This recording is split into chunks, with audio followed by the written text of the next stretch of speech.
saya-saya naman ang Punta Santa Ana. Gabing-gabi na, ayaw niyo pang umuwi. Ang balita ko kanina, halos alas 6 pa lang yata ng gabi, nandito na kayo. May alas 4 pa. Di wala nagsaing. Maraming titilapon na kaldero mamaya. Kung wala nagsaing, wala rin kain. Tama ba? Talaga? Taas nga ang kamay nang hindi pa kumakain? Uy! Ang sarap-sarap pa naman ng uso. Nakakagutom. Kaya di bali, huwag kayo mag-alala. Lilipas din yan.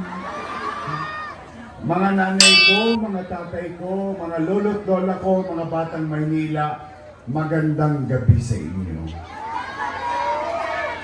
Pagpapasensyahan nyo na yung boses ko, bukod sa ako'y paos, talagang sintonado kami ni Joey Uy. Dadalawang letra na lang, hindi pa namin matunuhan. Pero maraming salamat sa inyo at nanatili kayo dyan. Yung iba sa inyo, masasakit na ang tuhod, katatayo. Pero pumanatag kayo, mga batang Maynila. Hindi naman namin sasayangin ang gabi na ito para kayo'y makapakinig lang ng mga panira. Walang panira kayong maririnig rito. Basta tayo rito, kahit mainit ang panahon, chill-chill lang tayo. Real talk ang pangalain, meron kang bars pero broke ka pa rin. Real talk lang. Paano? Real talk ang pangalain, meron kang bars pero broke ka pa rin. Gusto ko yung energy ni nanay. Alas 11 na, alive pa. I love you, Nay. Anyway, mainit ang panahon. Mainit ano? Painit ka rin ang kampanya. At saka lalong umiinit sa akin yung mga katunggali ko. Araw-araw niya akong pinapananghalian. Hapunan. Pati sa pulutan, ako tapit. Pinagtataka ko naman dito sa mga ito, hindi naman ako ang nakaupo. Bakit sila sa akin nakatuon? Bakit lagi ako ang topic nila? Pag magpapatawag sila sa Ninoy, San Andres, o saan pa, magbibigay ng 1,000. Plus 5 kilong bigas. Tapos, 4-5 oras kayo maghihintay, ako lang ang topic. Nalulungkot naman ako. Abay, bakit? Dapat ang topic tungkol sa buhay ng mga taga-Maynila. Mano ba? Katulad ng tagubilin ko sa Yormes Choice. Ano sabi ko sa kanila? Hindi lang sa 6th District, ha? Sa buong Maynila. Sabi ko sa mga kandidato na, oy, umayos kayo. Yung utaw, pinuntahan kayo. Napagod, naghintay, nagtiyaga. Huwag nyo nang sayangin yung oras nila. Kung kayo'y first time na tatakbo, sabihin nyo na lang kung ano ang gagawin nyo. Kung kayo naman ay re-electionista, sabihin niyo sa taong bayan ano ang ginawa nyo sa loob ng 3 taon.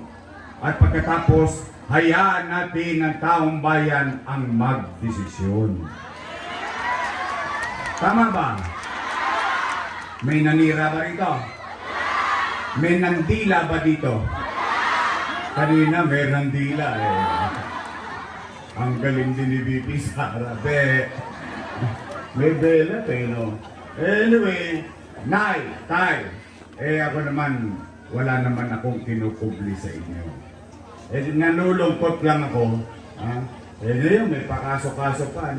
Vote buying daw, vote buying. Samantalang sila, araw-araw nagbo-vote buying. Pinatawag nga kayo, di ba? Tanggapin nyo lang ng tanggapin. Sayang din. 1 kyaw, 5 kilong bigas. May masasaing ka na, may mauulam ka pa. Tama ba? Alam kong bawal yung ginagawa nila. Pero pakapalan na lang talaga ng mukha ngayon pagka-eleksyon. Lalo na pag desperado ka, pera na pinapaandar mo. Bakit naman ako hindi nag-aalala? Bakit po? Sapagkat tiwala ako sa inyo, matatalino naman ang mga taga-Maynila. Ano bang sinasabi doon? Ano bang topic doon? Pagka kayo'y pinapatawag, ano sinasabi? Si Yorme, maraming iniwang... Kita nyo, nagpunta talaga kayo.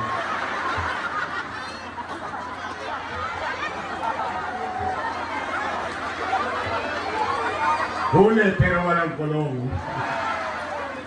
Oy, Nay, hindi ako naman. Ito po ako sa inyo. In fact, napansin nyo lang ha, hindi sila naggaganito. Ang galing na niya. Patago. Bakit? Pag pumasok ka sa kanila dahil may bigayan ng 1,000, bawal ang cellphone. Baka ma-video nyo. Tama, mali. Ito, may bayad ba kayo dito ngayon? Hindi ba kayo bayad? Talaga? Sige, ako naman nandyan na yan. Sinabi na nila yan. Nalulungkot lang ako. Nalulungkot lang ako. Pero, maigi pang malaman ng taong bayan ang tapat at totoo.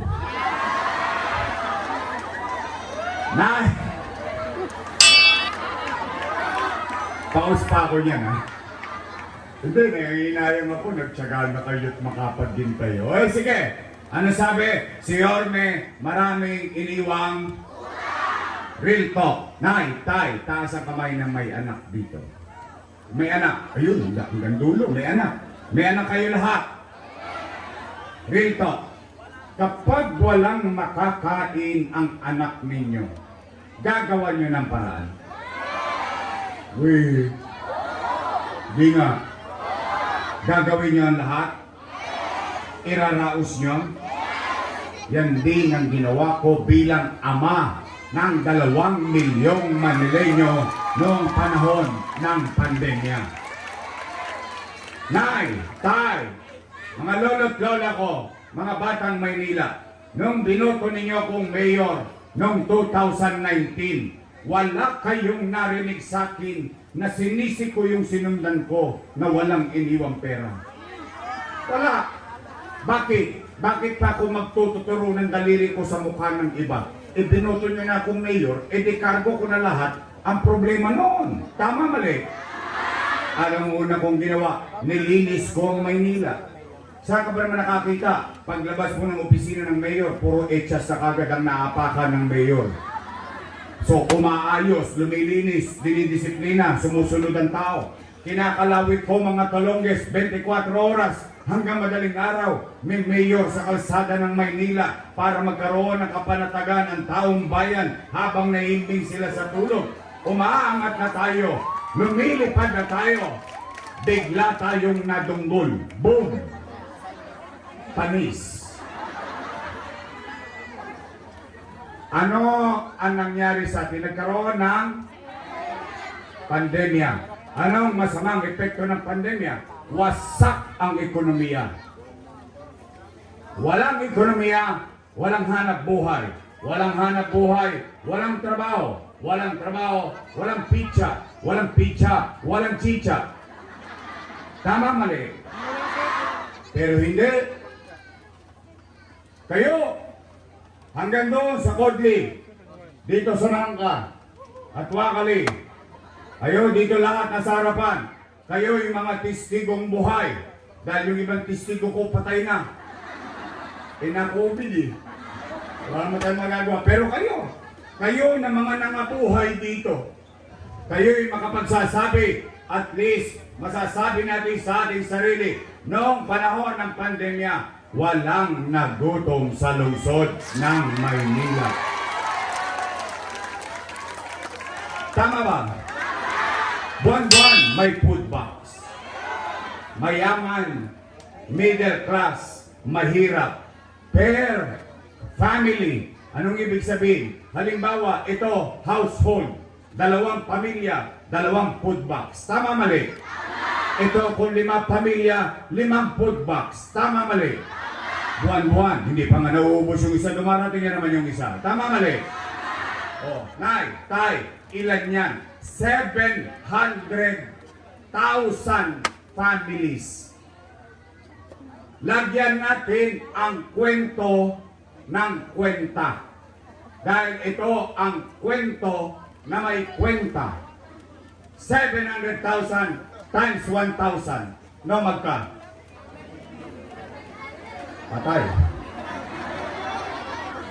Dami zero. 700 million pesos.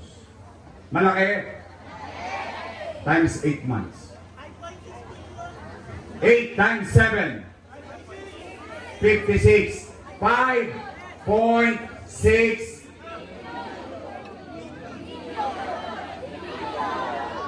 billion. Tama, mali? Nasaan ang 5.6 billion natin? Sinitsa, niluwa. Gone with the wind. Tanong, nakain natin? Natanggap natin? Naramdaman natin ang kagobyerno nung panahon ng pandemya? Nay, Tay, hindi ko pa binabanggit yung kaka. 1,000 pesos per family. Tama, mali? 700 plus 5.6, 6.3 billion piso. Nay, Tay, taas ang kamay na may anak na nag-aaral sa public school dito. Public school. Yan, at least may mga testigo ko. Yan. Nay, Tay, pandemya. Ano sabi ni Secretary Liling Briones? We will cancel face-to-face classes. Nang problema na naman si nanay. Nang problema na naman si tatay. Wala nang ang trabaho. Kapos na nga sa chicha. Bibili pa ng tablet. Pero hindi. Nagkaroon ng tablet ang mga mag-aaral sa pampublikong paralan. Tama, mali? 110,000 tablet. May tablet na libre pa internet. Tama, mali? Natanggap nyo? Si teacher, si ma'am, 10,300 teachers. Bumili tayo ng 11,000 laptop. May laptop na si sir, may internet pa si sir, walang tosga si sir, walang tosga si nanay, si ma'am at si tatay, nakatawid ang pag-aaral ng ating anak noong pandemya. Tama ba? No, magka 1 billion pesos. Tablet at internet, laptop pa lang. Internet, magkano? 300 million pesos. 1.3 plus 6.3, 7.6 billion. Dalawa pa lang ang pinag-uusapan natin. Dalawa pa lang. Wala pang remdesivir, tocilizumab, molnupiravir. Daang-daang libo ang halaga ng isang gamot. Mabuhay lang ang isang pasyente na may COVID-19. Nay, Tay, noong panahon ng pandemya, nagmala-addict tayo. Naging tamang hinala tayo kahit sa loob ng bahay. May umumula, may COVID. Tama, mali? Namaga ang ilong natin. Bakit? Tusok dito, tusok doon. Ang testing sa Maynila, 1-2. 1-2 sawa. Tama, nagbayad ba kayo? Sino nagbayad? Si Yorme? Hindi. Gobyerno ng lungsod ng Maynila na pinamumunuan ko. Nay, Tay, paano pa yung AstraZeneca? Paano pa yung Sinovac? Bakuna. Hindi nyo napansin, nauna tayong binakunahan sa buong Pilipinas. At ang bakunahan natin, 5-5. Tumpukan, mamimili ka, mall, health center, ospital, kalsada, park. Tama, mali? 24 oras na bakunahan sa lungsod ng Maynila. Nay, Tay, UST, sarado. Wala ng COVID bed capacity. Lourdes, private hospital din. Sarado, wala ng COVID capacity. St. Luke's, and so on and so forth. Pero sa Maynila, chill-chill lang kami. Bakit? Meron tayong COVID field hospital sa Luneta worth 300 million pesos. Nay, Tay, alam nyo ba yung kinatatakutan yung Santa Ana Hospital bago ako naging mayor ay naging modelong ospital sa panahon ng COVID-19. The first quarantine hospital ay ang Santa Ana Hospital. Maraming binuhay. Totoo, may mga nangamatay tayong kababayan, pero maraming nabuhay dala ng maagap na pagresponde sa COVID-19. Nay, Tay, huminto ba ang gobyerno? Hindi. Sa wakali COVID-19, sa nangka tuloy ang pangarap sa Maynila. Tinatag, Condominium 1, Condominium 2, Binondominium 1, Basek Community, San Lazaro Residence, San Sebastian Residence, Pedro Hill Residence. Nay, Tay, ano yan, drawing? Nay, Tay, Baseco Hospital. 3 taon nang tapos. 3 taon na kung wala, sarado pa rin. Kung may kilala kayo sa Baseco, ipagtanong ninyo. Kung ako'y nagsisinungaling, huwag nyo na akong iboto. May sumagot, yung asawa ni ating una kong tatanggalin. Ay yan ang nagpahirap sa mga nanay at tatay ko. Kayo, mga batang Maynila, gusto ko lang malaman nyo, hindi ako galit sa kanila.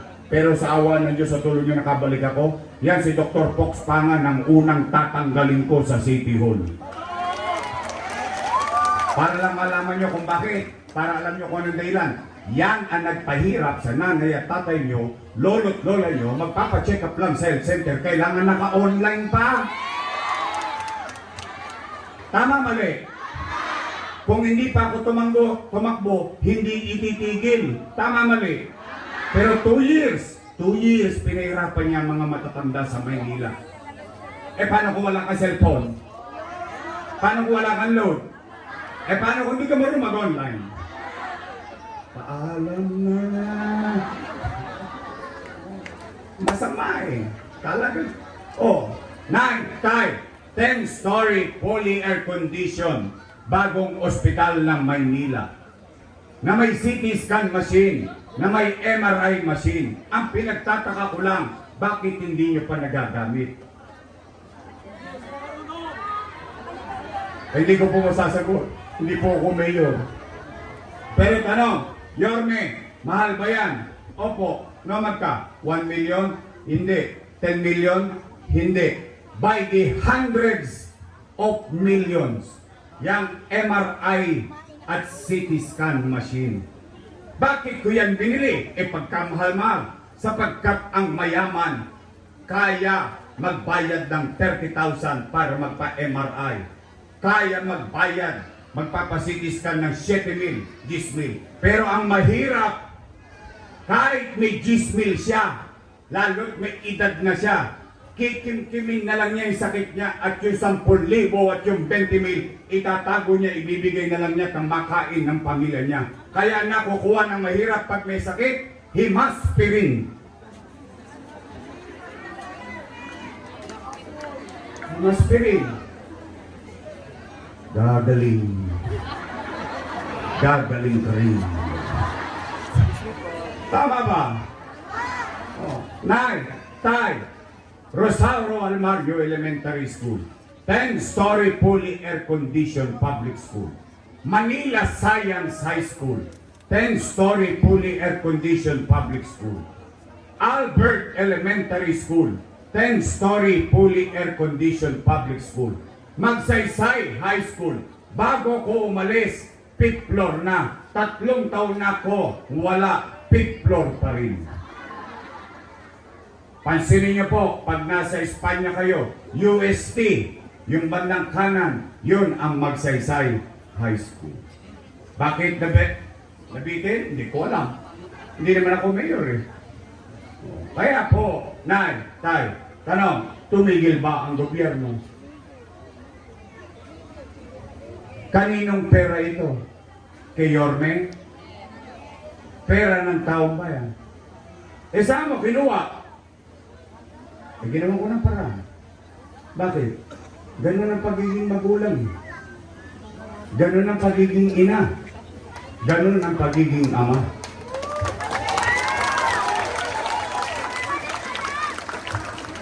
Puro sila utang, utang, utang dito, utang doon, utang nila yan. Mga bata bawal magmumura. Sabi ni Bibi Sara, huwag tayo magmumura. Basta sinabi ko, utang, ina niyan.